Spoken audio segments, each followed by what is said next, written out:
2012ರಲ್ಲಿ ನಾನು ಕಾನೂನು ಮಂತ್ರಿಯಾಗಿದ್ದೆ, ನೀರಾವರಿ ಸಚಿವನಾಗಿದ್ದೆ.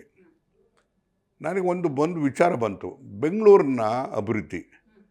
ಬೆಂಗಳೂರಿನಲ್ಲಿ ಮಾಹಿತಿ ತಂತ್ರಜ್ಞಾನ, ಜೈವಿಕ ತಂತ್ರಜ್ಞಾನದಲ್ಲಿ ಅತ್ಯಂತ ಎತ್ತರ ಮಟ್ಟಕ್ಕೆ ಹೋಗಿರ್ತಕ್ಕಂಥ ದಿನಗಳನ್ನು ಕೂಡ ನೋಡಿದ್ದೆ. ನಾನು ಆವಾಗ ಅಧಿಕಾರದಲ್ಲಿದ್ದೆ. ನಾನು ಈಗ ಈ ರೀತಿಯಾದಂಥ ಪ್ರಗತಿಯನ್ನು ಆಗಬೇಕಾದಾಗ ಮುಂದೆ ಬೆಂಗಳೂರಿನ ಭವಿಷ್ಯ ಏನಾಗ್ಬೋದು ಅಂತಕ್ಕಂಥದ್ದನ್ನು ನಾನು ತ್ಯಾಗರಾಜನ್ ಅಂತಕ್ಕಂಥ ಒಬ್ಬ BWSSB ಚೇರ್ಮನ್ ಆಗಿದ್ದರು, one of the intelligent man, ದೂರದೃಷ್ಟಿ ಇರ್ತಕ್ಕಂಥ ಒಬ್ಬ ವಿಷನರಿ.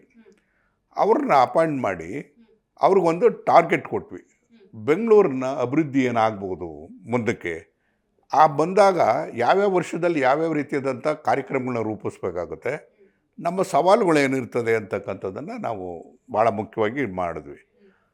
ಆಗ ಅವ್ರು ಕೊಟ್ಟಿರ್ತಕ್ಕಂಥ ವರದಿ ಏನು ಅಂತ ಹೇಳಿದ್ರೆ, ಬೆಂಗಳೂರು 2050ಕ್ಕೆ ಜನಸಂಖ್ಯೆ 3,85,00,000 ಆಗ್ತದೆ ಅಂತಕ್ಕಂಥ ವರದಿಯನ್ನು ಕೊಟ್ಟಿದ್ದಾರೆ.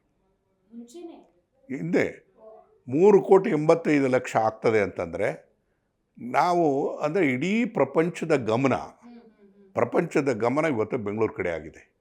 ಕಾರಣ ಅದು ಮಾಹಿತಿ ತಂತ್ರಜ್ಞಾನಕ್ಕೆ ನಾವು ಕೊಟ್ಟಂಥ ಒತ್ತು.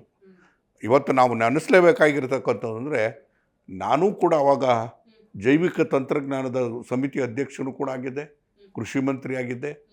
ಅದಕ್ಕೆ SM ಕೃಷ್ಣ ಅವರು ಮುಖ್ಯಮಂತ್ರಿ ಆಗಿದ್ದಂಥ ಸಂದರ್ಭದಲ್ಲಿ ಅವತ್ತು ಮಲ್ಲಿಕಾರ್ಜುನ್ ಖರ್ಗೆ ಅವರು ಕೂಡ ಅವತ್ತು ಸಚಿವ ಸಂಪುಟದಲ್ಲಿ ನಾವೆಲ್ಲರೂ ಕೂಡ ಜೊತೆಲಿದ್ದು ನಾವು ಮಾಹಿತಿ ತಂತ್ರಜ್ಞಾನಕ್ಕೆ ಕೊಟ್ಟಂಥ ಒತ್ತು ಇವತ್ತು ಪ್ರಪಂಚದಲ್ಲಿ ನಂಬರ್ 1 ಅಂತೇಳಿ ಗುರುಸುವಂಥ ಮಟ್ಟಕ್ಕಾಯಿತು.